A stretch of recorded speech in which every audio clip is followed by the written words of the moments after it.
I want to create a video for you about headlamp restoration. It's mostly basically stay away from it.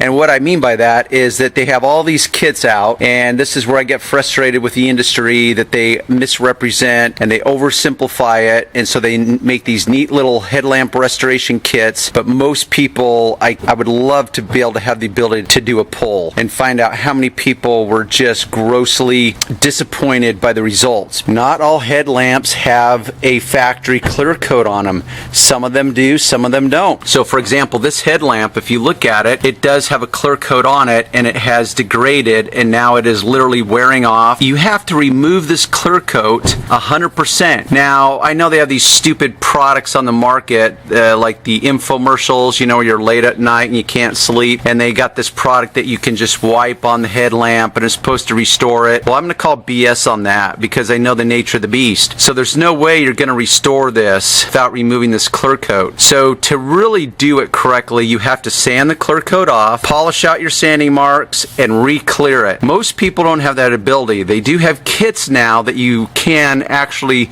re-clear it. I don't do that, and I tell my customers that, but I can restore them because I'm a little suspect of the clear coats that they have and how long they'll actually last. And if you keep wax on them, now this clear coat is taken off completely, and now you can just keep it protected because now it's just polycarbonate plastic, and you can use waxes on them. You can use any type of wax on them you want. The kits actually come with sanding discs that you can hook to your drill motor. Okay, that's fine, but guess what? Look at the tight edge on this thing right here. Okay, how are you going to get a sanding disc in here? Because I have not experimented with all those kits, perhaps they are flexible and you could actually mold that into this and sand it, but I guarantee it's just a rude awakening for most people. So here I have the other headlamp, and I've already sanded this.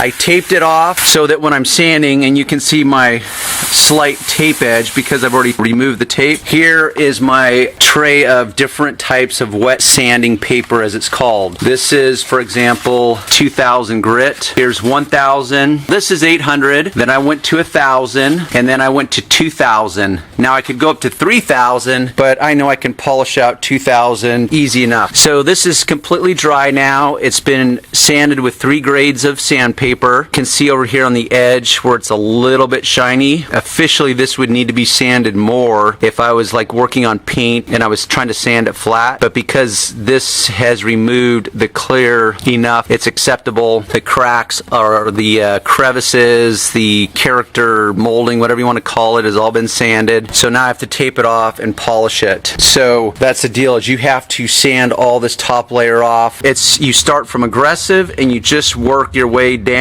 to ultra fine, and that's where I have my wool pad here. Here's all my polishes, and so you literally scratch your way to a perfectly shiny surface. So that's why I start out with 800 grit, which is aggressive, and then 1000. 1000 will sand away the 800 grit marks. Pretend that these are like little valleys of scratches. So they'll just get shorter, smaller, and now my knuckles are really fine, and then you eventually polish it completely flat and smooth. So you have a perfectly polished, flat surface that creates a perfect reflective surface. And that's I wouldn't say a gross oversimplification, but that's really how it works. Okay, this is me preparing to polish this section. I've got it all taped off. Now I don't need to worry about up here because the hood will come down and cover this part right here. I'm not really worried about burning the edges of the actual plastic. If it was paint, I would have the tape actually on the edges. All I'm worried about here is any rubber gasket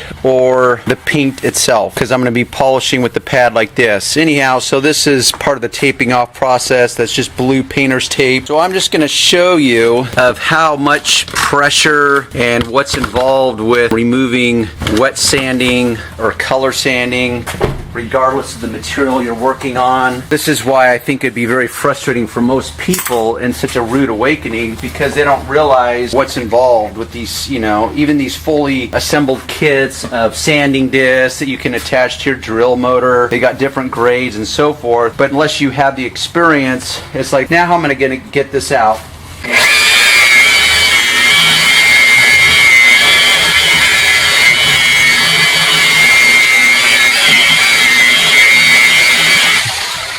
Okay, I gotta admit something here. That happened much quicker than normal. This, to me, is a misrepresentation, because normally it does not polish that quickly. Now, there's two reasons it did polish as quick as it did. One of them is because I sanded it with 2,000 grit. In the past, I normally have stopped at 1,000, but I've been experimenting, and it's just like, okay, that's a worthy trade-off to spend an extra 5 minutes of sanding that extra level of grit and make the scratches even finer, and then that way I'm using less time behind the buffer and less product to polish them away. That is uncommon. Normally it would require more, but this is where, based on experience, this is what will dictate the moment, is you can truly custom, finesse, nuance, whatever you want to call it, every polishing moment based on the material you're working on, whether it's paint, polycarbonate, plastic. You've got all different types of grades of pads, from wool pads to foam pads to microfiber pads. You've got different speeds, you've got different pressure. You can leave it there and let it polish based on pressure and speed, how long you keep it at a specific area. So I'm going to finish this little section and you can watch a little bit more, and you'll notice that, like, to get into this crevice here, you know, I have to tilt the buffer certain ways. Now with plastic polishing, as in this, I don't have to worry about swirl mark anywhere near I would if it was black paint. It's kind of like gel coat. It's just a lot more forgiving. This material is not as forgiving as gel coat, but this is far more forgiving than black paint.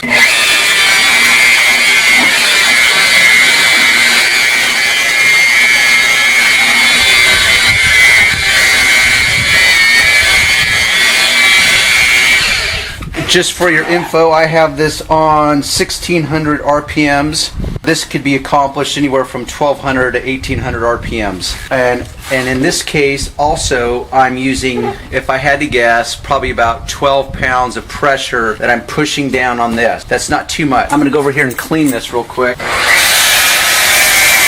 And just for a little info, this is what's called a spur, kind of like the spurs the cowboys wear on their boots to get the horse to go. It's called a spur, and this is a way to clean the pad dry. I prefer the pad washer, but because this is so limited, I'm just going to basically cut to the chase, use the spur,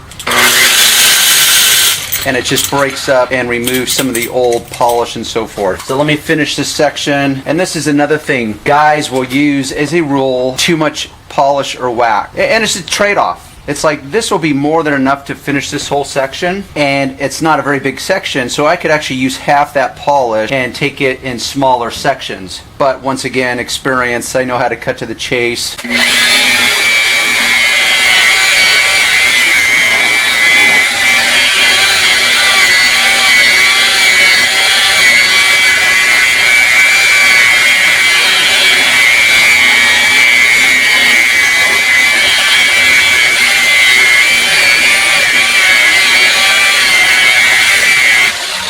In case you're wondering, what I'm doing is I'm finessing the different angles, the different ridges. Up here at the top edge, I still need to do a little more polishing. You can apply a little polish like this. Typically, I prefer to apply it to the pad, but once again, it's all about finessing it.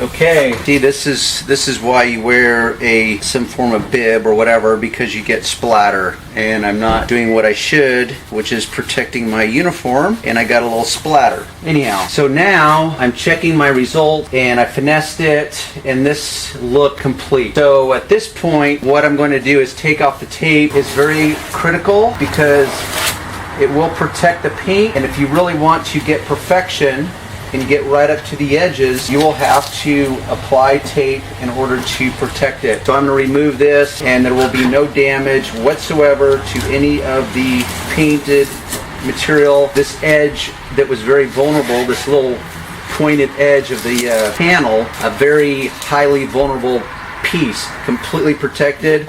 I've got some residue polish around here that will clean up very easily. A lot of guys will want to shortcut this part, because you can do this, and I could finesse it and protect the paint for the most part, but I also don't want a bunch of polish crammed in all the seams, you know? So for example, if I did not tape this off, there would be a bunch of polish crammed in all these seams. Now right now there's just a little bit of residue right here, but it's not crammed in deep in the seams. I would, if I had taken the buffer straight over this without any tape there'd be so much compound that would be crammed inside here, and you'll see it after cars get out of body shops. So to me it's worth the extra effort. Okay, so really the lesson is there's a lot more involved with headlamp restoration than these manufacturers like you to believe, and I would just like to be around when people do it themselves that are not experienced with the buffer, because they're trying to use their drill motor, which is going to be low RPMs. Anyhow, so look how perfect, and literally that looks like brand new. I don't know if the dust is picking up, but there's just a layer of dust, which obviously that's not an issue. So we've got the after,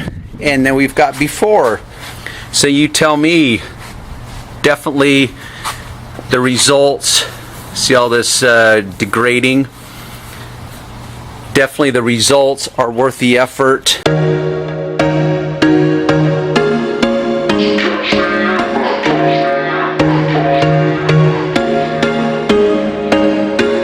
There was once a day that I would